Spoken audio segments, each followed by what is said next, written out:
మన ఆరాధనల కొరకై దేవుని వాక్యములో నుండి మన ఆరాధనల కొరకై ఒక భాగాన్ని మనం చదువుకుంటాం.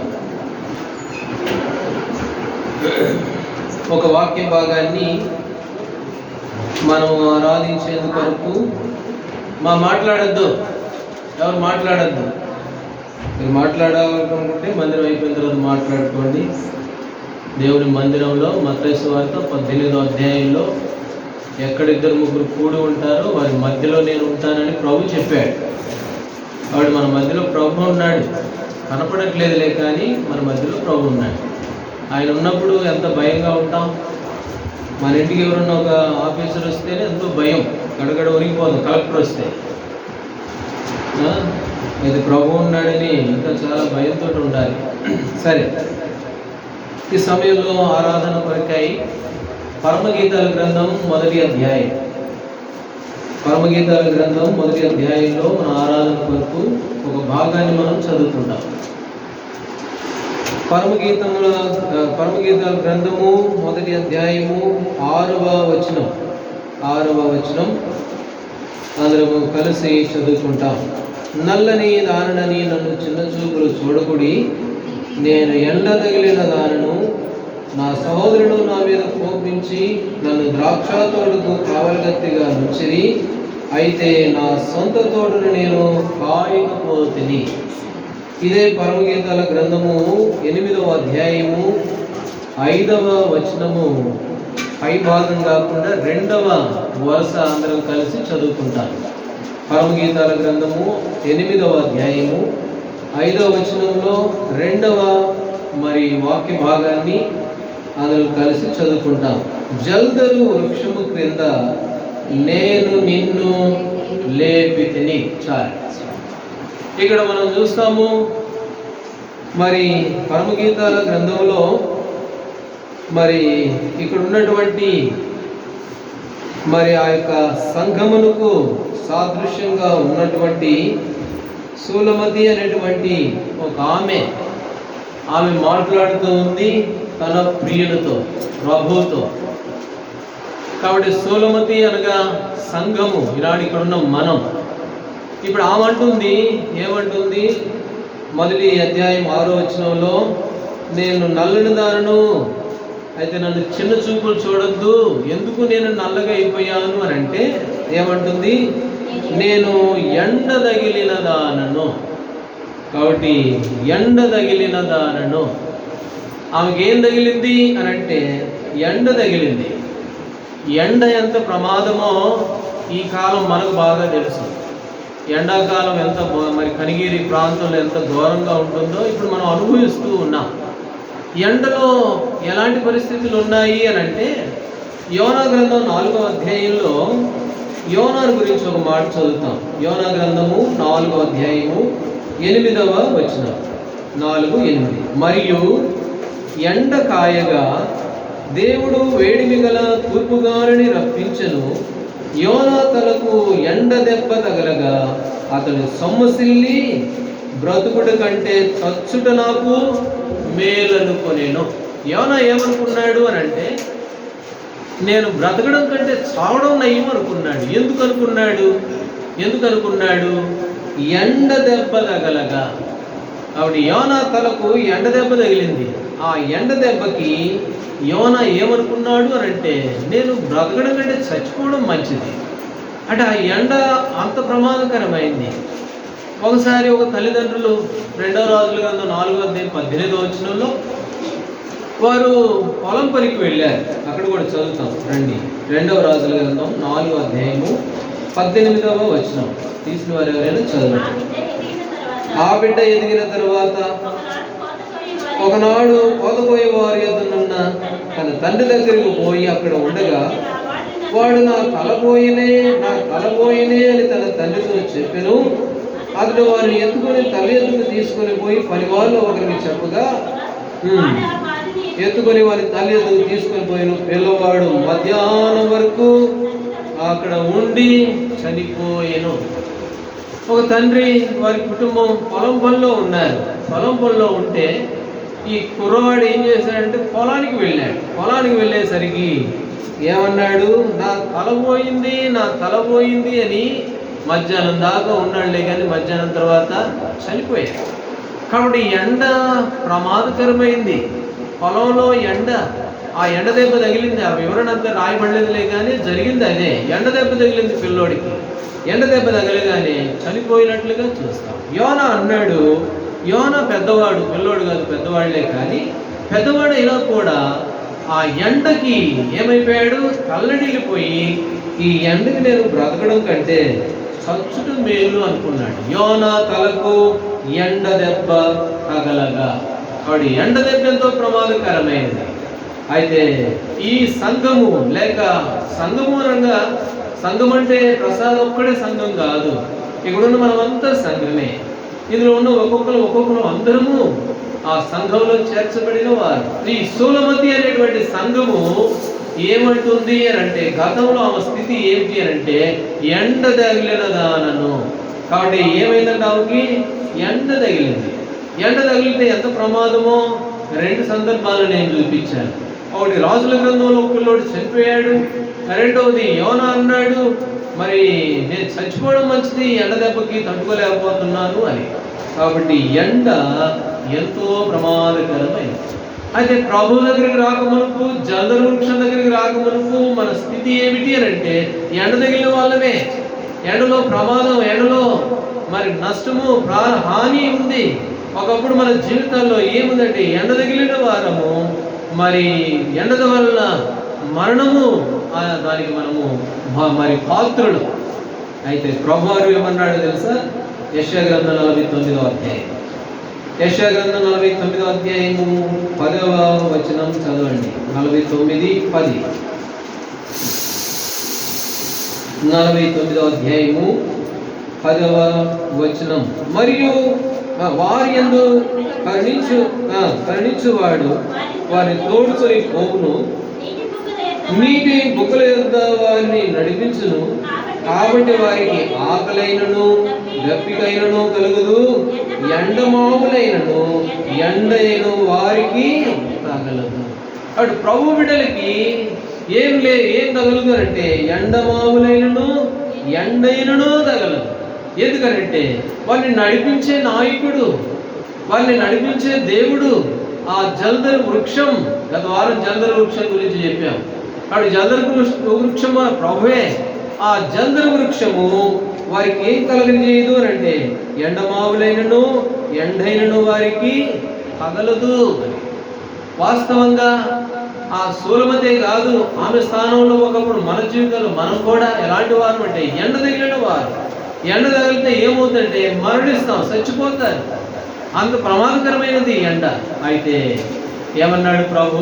వారు నా ప్రజలు, వారు నా బిడ్డలు, వారు నా కుమారులు కుమార్తెలు కనుక ఎండమావులైనను ఎండ దెబ్బైనను వారికి తగలదు. కాబట్టి దేవుడు ఎండ దెబ్బ తగలకుండా మనల్ని ఇప్పుడు దాకా కాపాడుతూ వచ్చాడు. కాబట్టి ఎండలో ప్రమాదంలో మనల్ని తప్పిస్తూ వచ్చాడు. అందుకే ప్రభును ఆరాధించాలి. ఆరాధించడానికి గల కారణం ఏంటంటే, అవును ప్రభు, ఒకప్పుడు నా జీవితంలో ఎండ తగిలిన వాడును, ఎండ తగలడము అని అనేది ఎంతో బాధకరమైనదిగా చూపిస్తూ ఉంటే, అయితే మీరే చెప్పారు ఎండ దెబ్బ వరకు తగలదు అని. ఇప్పటి వరకు నాకు ఎండ దెబ్బలు తగలకుండా. ఎండ దెబ్బ అంటే ఈ ఎండ వడదెబ్బే కాదు, ఎన్నో ప్రమాదాలు, ఎన్నో మరణమైనటువంటి సందర్భాలు, వీటన్నిటిలో నుంచి దేవుడు మనల్ని తప్పిస్తూ వచ్చినందుకై మన ప్రభువును మనం ఆరాధించవలసిన వారంగా మనం ఉన్నాం. హోషేయ గ్రంథం 13వ అధ్యాయంలో అక్కడ ఒక చక్కటి మాట ఉంది, చదువుతాం. హోషేయ గ్రంథం 13వ అధ్యాయము 751వ పేజీ నెంబర్ 5వ వచనం. హోషేయ గ్రంథం 13:5.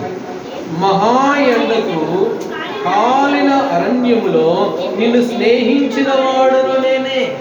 మహా ఎండకు కాలిన అరణ్యములో, బాధకరమైనటువంటి పరిస్థితుల్లో, కాలిపోయినటువంటి ఎడారిలో, మహా ఎండకు, మామూలు ఎండ కూడా కాదు, మహా ఎండకు 103 సంవత్సరాల క్రితం వచ్చిందంట ఇప్పుడున్న ఎండ. మళ్ళీ ఈ మధ్యలో లేదు, మళ్ళీ ఈ ఎండాకాలంలో ఉంది. కాబట్టి దీన్ని కూడా మహా ఎండ అంటామో అనమో తెలియదు, కానీ మహా ఎండకు ప్రభు ఏం చేస్తున్నాడంట? నీతో స్నేహం చేసిన వాడును నేనే. నీతో ఆ ఎండలో నీతో కలిసి నడిచిన వాడిని నేనే, నీతో నీతో స్నేహం చేసి నిన్ను స్నేహితుడిగా భావించిన వాడిని నేనే. కాబట్టి మన ప్రభువు ఈ మహా ఎండ అనేటువంటి పరిస్థితుల్లో నుండి, ఆ కాలిపోయినటువంటి పరిస్థితుల్లో నుండి దేవుడు మనల్ని ఆ ఎండ దెబ్బ తగలకుండా మనల్ని తప్పిస్తూ వచ్చాడు కనుక ఈ ఉదయకాల సమయంలో మన దేవుని మనం ఆరాధించవలసిన వారంగా ఉన్నాం. 121వ అధ్యాయము కీర్తనల గ్రంథం 121 6వ వచనం చదవండి. పగలు ఎండ దెబ్బైనను నీకు పగలదు. చాలు, పగలు ఎండ దెబ్బైనను నీకు పగలదు దేవుడు చెప్పాడు. కాబట్టి ఎండ దెబ్బలో ఏముందంటే మరణం ఉంది. ఒక పిల్లోడు పొలానికి పోయాడు, ఎండ దెబ్బ తగిలింది, మధ్యాహ్నం కల్లా చచ్చిపోయాడు. యోనాను గురించి చూస్తే అబ్బాయి ఎండకి బ్రతకడం కంటే చావడం మేలు అనుకున్నాడు. ఎండ అంత ప్రమాదకరమైంది, మరణం ఉంది ఎండలో. అయితే పగలు ఎండ దెబ్బ నీకు తగలదు. దేవుడు ఇప్పటి వరకు తప్పిస్తూ వచ్చాడు. ఎండ దెబ్బ తగలకుండా మీరు ఒకేసారి తెచ్చుకోవాలి. కాబట్టి ఇటు తిరగడం బాగోదు, లేకుంటే పైన కిందకు దించుకోండి. కాబట్టి పగలు ఎండ దెబ్బ నీకు తగలదు అని ప్రభువు చెప్పాడు. నిజమే, ఇవాళ ఎండ దెబ్బ తగలకుండా మరణం కాకుండా దేవుని సన్నిధిలో మనం సజీవంగా ఉన్నాం. ఇది దేవుని యొక్క ఆశ్చర్యకరమైనటువంటి కార్యం. ఈ కారణాన్ని బట్టి మన ప్రభువును మనం ఆరాధించవలసిన వారిగా ఉన్నాం. ఇప్పుడే కాదు ప్రకటన గ్రంథం 7వ అధ్యాయం, ప్రకటన గ్రంథం 7వ అధ్యాయము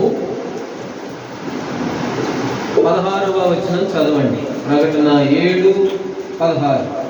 వారికి ఇక మీదట ఆకలైనను దాహమైనను ఉండదు, సూర్యుని ఎండైనను ఏ వడగాలి అయినను వారికి తగలదు. దేవుడు ఎంతగా తన ప్రజల విషయంలో శ్రద్ధ వహిస్తున్నాడో చూడు. దేవుడు తన ప్రజల విషయంలో ఎంత శ్రద్ధ కలిగిన వాడు. సూర్యుని ఎండ దెబ్బ తగలదు పరలోక రాజ్యంలో. ఆకులుడు దాహముడు సూర్యుని ఎండ దెబ్బ ఇక ఏ మాత్రం కూడా తన ప్రజలకు తగలకుండా ఆయన కాపాడుతూ ఉన్నాడు. ఒకవేళ ఈ భూమి మీద ఎండ దెబ్బ తగలచేమో కానీ, అయితే ఒక దినాన మన కొరకై సిద్ధపరచబడిన ఒక పట్టణం ఉంది, ఒక స్థలం ఉంది. ప్రభువు మన కొరకు సిద్ధపరిచాడు. ఆ స్థలంలో సూర్యుని ఎండ దెబ్బ అయినా వడ దెబ్బ అయినా తగలదు అని అంటాడు. కాబట్టి ఇక్కడ పరమగీతాల గ్రంథంలో ఈ సంఘము అనేటువంటి ఈ సోలమతి అనేటువంటి ఈ సంఘము, ఆ సంఘంలో ఉన్నటువంటి మనమే వారు అంటున్నారు, ఆమంటుంది నేను ఎండ దెబ్బ తగిలిన దాయ. అయితే ఎండలో ఎంత ప్రమాదం ఉందో చూసాము. ఈనాడు ఆ ఎండ దెబ్బలు తగలకుండా దేవుడు మనల్ని తప్పిస్తూ వచ్చాడు అని. ప్రభుని ఆరాధించడానికి ముఖ్యమైన కారణం ఏంటి అని అంటే, అవును ప్రభా, ఎండ దెబ్బ తగిలితే చనిపోయిన వాళ్ళు కొంతమంది ఉన్నారు, కొంతమంది చచ్చిపోదనుకున్న వాళ్ళు ఉన్నారు. అలాంటి పరిస్థితులు ఎన్నో నా జీవితంలో, ఆ మరణకరమైన పరిస్థితుల్లో తప్పించావు. ఇక మీదట వారికి ఎండ దెబ్బ తగలదని వాగ్దానం చేశావు.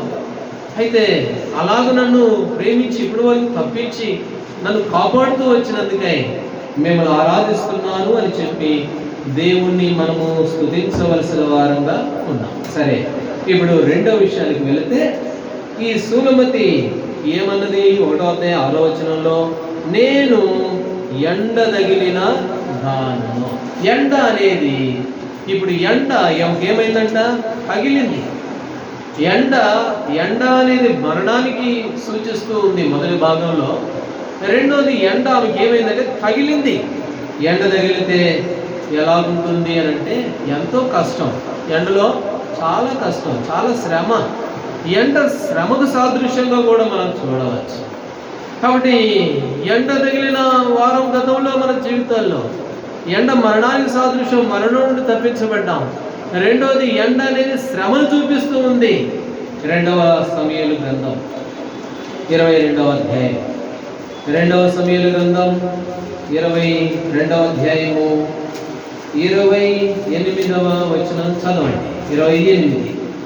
శ్రమపడు వారిని నీవు రక్షించదువు. చాలు. రెండవది, ఆ యొక్క సూలమతి అనేటువంటి ఆమెకు ఏమైంది? ఎండ తగిలింది. ఎండ తగలడం అనేది శ్రమను చూపిస్తూ ఉంది. ప్రభు ఏమంటున్నాడు? శ్రమపడు వారిని నీవు రక్షించదువు. ఎవరైతే శ్రమ పడతారో, శ్రమ పడేవారుగా ఉన్నారో తన బిడ్డల్ని ఆయన ఏం చేస్తాడంటే రక్షించేవాడు. కాబట్టి అలాగూ విడిచిపెట్టేవాడు కాడు. ఇంకో మాట కూడా చదవండి, యెషయా గ్రంథం 25వ అధ్యాయం. యెషయా గ్రంథం 25వ అధ్యాయము 3వ వచనం. యెషయా గ్రంథం 25:3. బేకరులో ఊపిరి గోడకు తగిలిన గాలి వానవలే ఉండగా నీవు పేదలకు శరణ్యముగా ఉంటివి. దరిద్రులకు కలిగిన శ్రమలో వారికి శరణ్యముగాను, గాలి వాన తగలకుండా ఆశ్రయముగాను, వెట్ట తగలకుండా నీడగాను ఉంటివి. నీవు శ్రమపడిన వారిని రక్షిస్తావు. ఎవరైతే ఎండ తగిలి శ్రమలో, కష్టాల్లో, ఇబ్బందుల్లో ఉన్నారో వారిని నీవు రక్షించేవాడు. అట్లాంటి వారికి నీవు శరణ్యముగా ఉంటావు.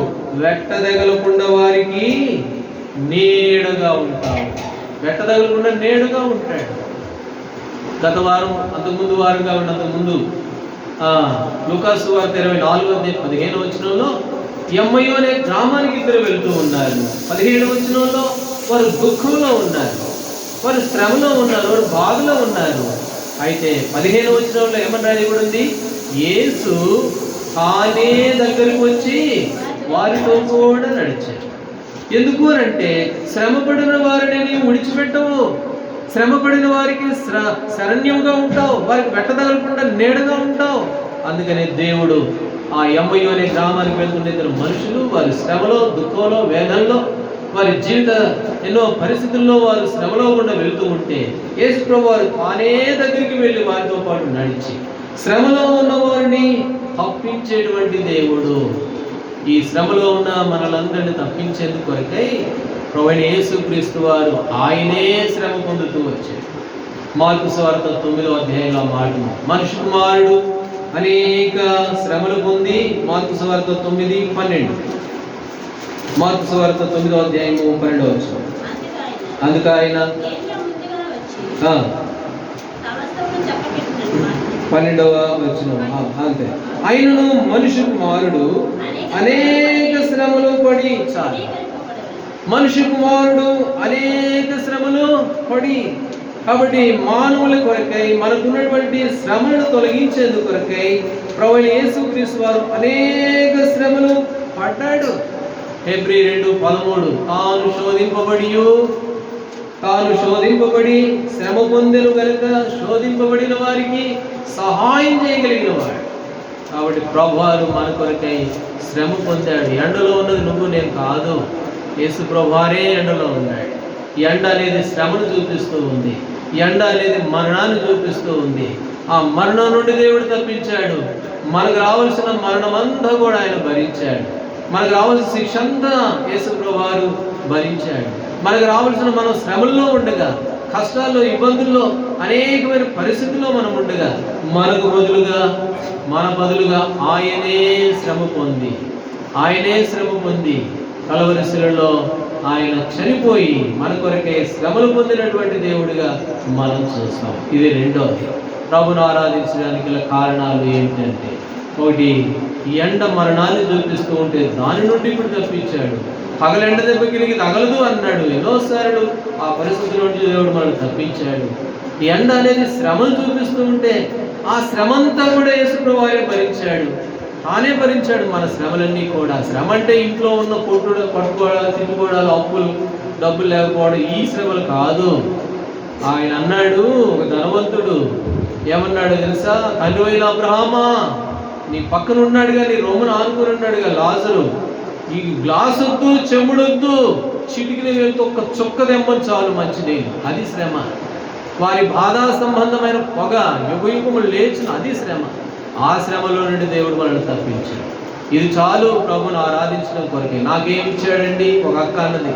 ఒక అక్క అంటే ఆమెకాడికి పోయాం, ఏక మందిరానికి దూరం అయిపోయామంటే, ఏ దేవుళ్ళు అన్నా మాకేం జరిగింది, మాకేమి ఇచ్చాడు, ఏమి ఇవ్వాలి నీకు, నువ్వు నరకం నుండి తప్పించాడు. ఇది చాలు. ఒకని ఆత్మ లోకమంతటి కంటే ఎంతో విలువైనది. కాబట్టి ప్రభువారు మన కొరకై ఆయనే శ్రమ పొందిన దేవుడిగా మనం చూస్తాం. సరే, ఇప్పుడు మూడో విషయానికి వెళ్తే, పరమగీతాల గ్రంథం 8వ అధ్యాయము 5వ వచనంలో ఆ రెండవ భాగాన్ని మొట్టమొదటి మనం చదువుకున్నాం. చదవండి. పరమగీతాల గ్రంథం 8:5 రెండవ వరుస. జల్దరు వృక్షము క్రింద నేను నిన్ను లేపితిని. ఒకటో అధ్యాయం 6వ వచనంలో ఆమె ఎండ తగిలింది, ఎండ మరణాన్ని చూపిస్తుంది, ఎండ శ్రమను చూపిస్తూ ఉంది. అయితే ఇక్కడున్న మనందరినీ వాటిలోంచి ఆ రెండు అనుభవాల నుంచి తప్పించాడు. అందుకు ప్రభువుని ఆరాధించాలి ఒకటి. రెండోది, ప్రభు అంటున్నాడు జల్దరు వృక్షము క్రింద నేను నిన్ను లేపితిని.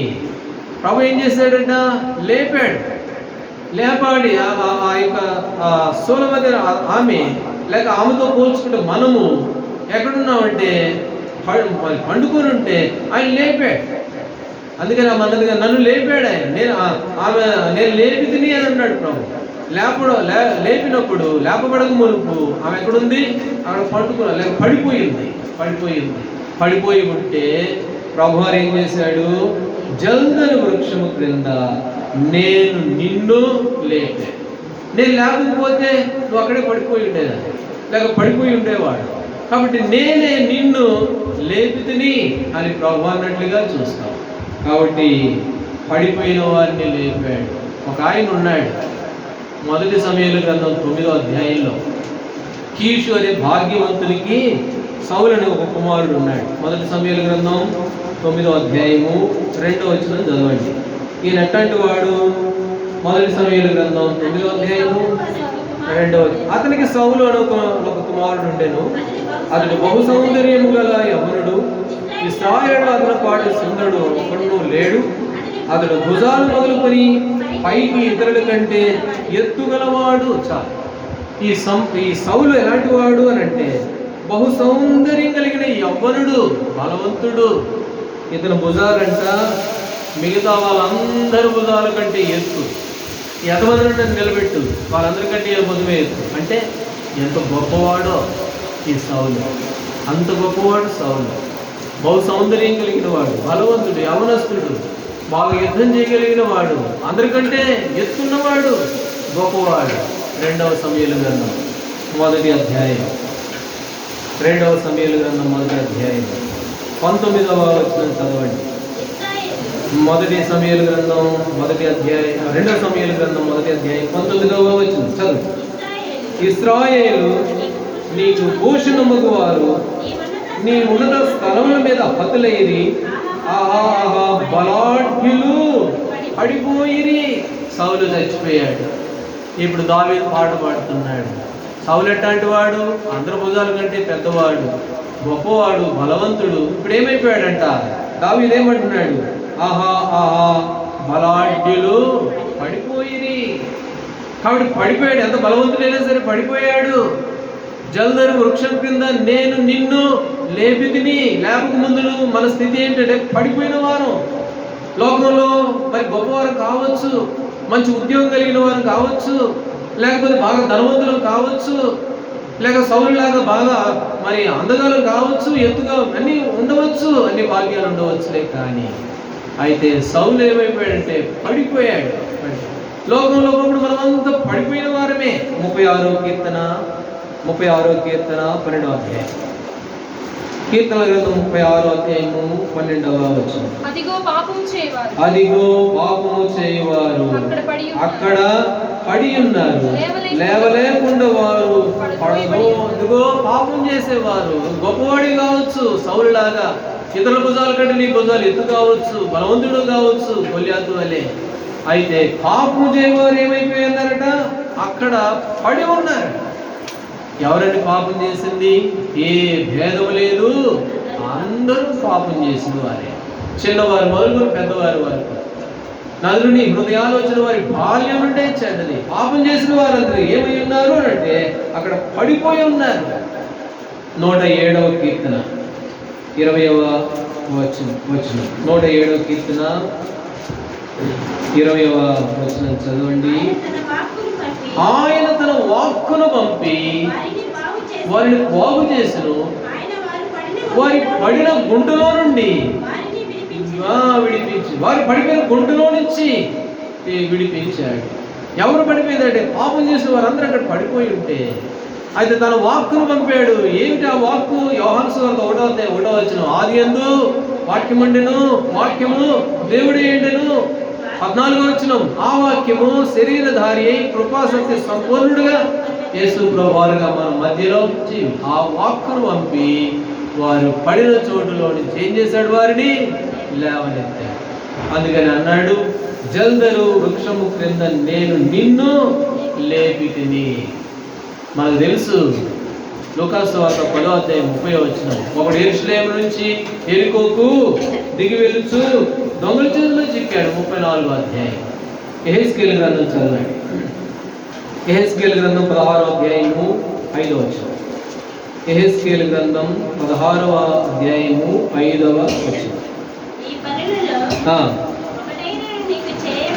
ఈ పనులలో ఒకటైనను నీకు చేయవలెనని ఎవరును కటాక్షింపలేదు. నీ యందు జాలిపడిన వాడు ఒక్కడును లేకపోయెను. నీవు పుట్టిననాడే బయట నేల పారవేయబడి చూడ అసహ్యంగా. కాబట్టి ఉప్పు రాయాలి, వాళ్ళు శుభ్రం చేయాలి, ఇదంతా ఉంది పై వచనాల్లో. ఈ పనుల్లో ఎవరన్నా నీ మీద జాలిడి పడిన వాడు ఒక్కడు కూడా లేడు. నువ్వు కడగబడలేదు, పాపంలో ఉన్నావు, పడిపోయి ఉన్నావు, నిన్ను లేవనెత్తేవాళ్ళు, లేకపోతే నీ కొరకు మరి నిన్ను బాగు చేసేవాళ్ళు, నీ యందు జాలి పడిన వాడు, నీ యందు కనికరించిన వాడు ఒక్కడు కూడా లేడు. లూకాసు సువార్త 10:34 అయితే సమరయుడు ఆ దారిలో వెళుతూ అతని దగ్గరికి వచ్చి అతనిని చూచి, అక్కడ ఏమని రాయబడింది? అతని యందు జాలిపడి. కాబట్టి సమరయుడు వచ్చాడు, జాలిపడ్డాడు. ఇంకెవరు కూడా మన యందు జాలిపడిన వారు లేరు. ఎందుకనంటే అందరూ అక్కడ పడిపోయి ఉన్నారు, పాపంలో పడిపోయి ఉన్నారు, బలాఢ్యులు పడిపోయి ఉన్నారు, లోకంలో గొప్ప గొప్ప వారంతా పడిపోయి ఉన్నారు పాపం చేసి. అయితే మన యందు జాలిపడిన వారు ఒక్కరు కూడా ప్రభువైన యేసుక్రీస్తు వారు ఆయన ఈ లోకానికి వచ్చి మన యందు జాలిపడి వారు పడిన గుంటలో నుంచి వారిని ఏం చేశాడంట? వెలుపడికి తీసుకొచ్చాడు. మనం పడిపోయి ఉంటే మనం లేవనెత్తడం కొరకు ఆయన ఏం చేశాడో తెలుసా? రండి హెబ్రీయులకు రాసిన పత్రిక, లేకపోతే లూకాసు సువార్త 22 మొదటిగా ఈ లూకాసు సువార్త 22 ఈ మాట చదవండి. 54 22:54 వారు ఆయనను పట్టి ఈడ్చుకొని పోయి వారు ఆయన పట్టుకొని ఏం చేశారంట? ఈడ్చుకొని పోవడం అంటే ఏంటి? ఈడ్చుకొని పోవడం మనం చూసే ఉంటాంగా. మనం కూడా ఏదైనా కుక్క చచ్చిపోయింది అనుకో, దాన్ని ఏం చేస్తాం? ఎత్తుకొని పోతారా? ఈడ్చుకొని పోతాం. అది 7వ పడ్డం. హెబ్రీయులకు రాసిన పత్రిక 13:12 ఫిబ్రి 13:12 అప్పుడు కావున యేసు కూడా 13 కాబట్టి మనం ఆయన నిందను భరించు శీఘ్రము వెలుపలికి ఆయన ఎందుకు. ఇంకో చోటు ఉంది కదా, 11వ గవిని వెలుపుట. సరే 12వ గవిని వెలుపటికి లూకాసు సువార్త 22 ఆయన ఏం చేయబడ్డాడు? 7వ పడ్డాడు. ఎవరు పడిపోయింది? మనం పడిపోయాం. పడిపోయింది ఎవరు? మనము. అయితే మనకు బదులు యేసు ప్రభువారు పడిపోతే ఆయన పట్టుకుని ఈడ్చుకెళ్ళేటప్పుడు పడిపోకుండా ఉంటారా? ఆయన సిలువ పోసేటప్పుడు ఎన్నిసార్లు పడిపోయాడు? ఎన్నిసార్లు యెరూషలేము వీధుల్లో కింద పడినప్పుడే కదా ఆ కురేనీయుడైన సిమోనుని పిలిచి యేసు ప్రభువారు సిలువ ఆయనకి ఇచ్చారు కొంచెంసేపు. కాబట్టి పడిపోయింది నువ్వు నేనైతే బలాఢ్యులమే, మంచివారమే, గొప్పవారమే, కానీ పడిపోయాం పాపంలో ఏ భేదం లేకుండా. అయితే మనకు బదులు యేసు ప్రభువారు పడిపోయినట్లుగా మనం చూస్తున్నాం. నిజంగా ఆయనంత ప్రేమ. పడిపోయి నరకానికి వెళ్ళి పాతాళానికి వెళ్ళాల్సింది మనమైతే మన కొరకే మనకు బదులుగా ప్రభువారు పడిపోయిన వాడుగా చూస్తాం. ఇప్పుడు ఏమన్నాడు అంటే 4వదిగా పరమగీతాల గ్రంథం 5:5 జల్దరు వృక్షం కింద నేను నిన్ను లేపితిని. ఎవరు లేపారు అంటే నేనే నిన్ను లేపాను, నేను నిన్ను ఇంకెవరు కాదు. కాబట్టి లోకంలో చాలా మంది వచ్చారులే, కానీ జాలి పడిన వాడు ఒక్కడు కూడా లేడు నీ యందు. అది నేనే నిన్ను లేపితిని. కాబట్టి ప్రభువారు ఆయనే. అందుకని అన్నాడు యెషయా గ్రంథం 45వ అధ్యాయంలో, యెషయా గ్రంథం 45వ అధ్యాయము 3వ వచనం, 45:3. యెషయా గ్రంథం నేనే అని నీవు తెలుసుకున్నట్లు. సరే చాలు. ఇక్కడ మనం చూస్తాం 5వ వచనం, నేనే యెహోవాను, మరి ఏ దేవుడు లేడు, నేను తప్ప ఏ దేవుడును, నిన్ను పేరు పెట్టి పిలిచిన వాడును నేనే. హోషేయ గ్రంథంలో ఇందాక చదువుకున్నాం కదా, మహా ఎండకు నీతో స్నేహించిన వాడును నేనే, నేను తప్ప ఇంకెవరు. నీ శ్రమలో, నీ ఎండలో, నీ మరణంలో, నీ దుఃఖంలో వాటన్నిటినీ భరించింది నేనే. నేనే నీ అతిక్రమములను తుడిచివేశాను. యెషయా గ్రంథంలో నేనే నిన్ను బాగు చేసిన వాడను. ప్రభువారు మరి ఆయనే జల్దరు వృక్షము క్రింద నేను నిన్ను లేపితిని అని. కాబట్టి ప్రభువారు మనల్ని లేపాడు. అబ్రహాముతో దేవుడు అన్నాడు. చూడండి, ఆదికాండం 15వ అధ్యాయం, ఆదికాండము 15వ అధ్యాయము 7వ వచనం, 15:7 చదవండి. మరియు ఆయన నీవు ఈ దేశమును స్వతంత్రించుకున్నట్లు దానిని ఇచ్చుటకు కల్దీల ఊరను పట్టణంలో నుండి నిన్ను యువతులకు తీసుకొచ్చిన యెహోవాను నేనే. కాబట్టి నువ్వు భయంకరమైన స్థితిలో, విగ్రహారాధనలో, తద్వారా వచ్చు నరకానికి పాత్రుడు అయి ఉండగా నేనే యువతలకు తీసుకొచ్చింది నిన్ను. ఆ నరకం నుంచి తప్పించింది నేనే. ప్రభువు అన్నాడు అబ్రహాము. నిజమే, ఈనాడు పడిపోయిన మనల్ని లేవనెత్తింది మన ప్రభు, మన అతిక్రమణను తుడిచివేసింది మన ప్రభు. కాబట్టి ఈ అనుభవాలు మనం పొందకమునుకు ఎలాంటి పరిస్థితుల్లో ఉన్నాము అంటే, ఎండలో ఉన్నాం, ఎండ తగలకుండా కాపాడాడు, మరణానికి వెళ్ళకుండా ఎన్నోసార్లు కాపాడాడు. కాబట్టి ఎండ అనేది శ్రమకు సాదృశ్యంగా ఉంటే ఆ శ్రమల్లో నుండి దేవుడు తప్పించాడు. ఎన్నిసార్లు ప్రభు తప్పించాడు, ఎన్నిసార్లు దేవుడు మనల్ని ఆదుకున్నాడు. కాబట్టి ఇవన్నీ మనం ఒకసారి జ్ఞాపకం చేసుకున్నప్పుడు ప్రభు ఎంత గొప్పవాడో, మన పక్షాన ఎంత ప్రేమ కలిగిన వాడో, మనకి ఎన్ని మేలులు ఉపకారములు చేస్తున్నాడో అవన్నీ తలచినప్పుడు కృతజ్ఞతతో నింపబడి ప్రభును ఆరాధించకుండా ఉండలేము. నిజమే ప్రభా, ఎన్నోసార్లు మరణకరమైనటువంటి పరిస్థితుల నుంచి నన్ను తప్పించావు. ఆ యోనా ఎండ దెబ్బకి చచ్చిపోదాం అనుకున్నాడు. కాబట్టి మరణం అనేది కనబడుతూ ఉంటే అందులో నుంచి తప్పించిన సందర్భాలు లేకపోలేదు నా జీవితంలో. కాబట్టి ఎండ అనేది ఆ షోలమతికి ఎండ తగిలింది, శ్రమల్లో ఉంది, కష్టంలో ఉంది. ఆ ఎండకు సమస్యలైనటువంటి పరిస్థితులు, శ్రమల వలన కుటుంబంలో, జీవితంలో. అయితే ఆ శ్రమలన్నీ మీరే భరించారు. నాకు రావాల్సిన శ్రమ అంతా మీరు సహించారు. శ్రమ పడిన వారిని నీవు రక్షించే దేవుడు, మనల్ని రక్షిస్తూ వచ్చాడు. మూడవదిగా పడిపోయారు పాపం చేసిన వారు, అదిగో అక్కడ పడిపోయి ఉన్నారు. వాక్యంలో రాయబడి ఉంటే పడిపోయిన మనల్ని ప్రభువారు తిరిగి లేపాడు. నేనే వారిని, అందుకని అన్నాడు యోహాను సువార్త 14వ వచనంలో, నేనే మార్గమును సత్యమును నేను తప్ప వేరొకరు లేదు. కల్దీల ఊరనే పట్టణం నుంచి నిన్ను యువతలకు తీసుకొచ్చింది నేనే. కాబట్టి మన ఎందుకు జాలి పడిన వాడు కూడా ఆయన ఒక్కడే, ఇంకెవరు కూడా.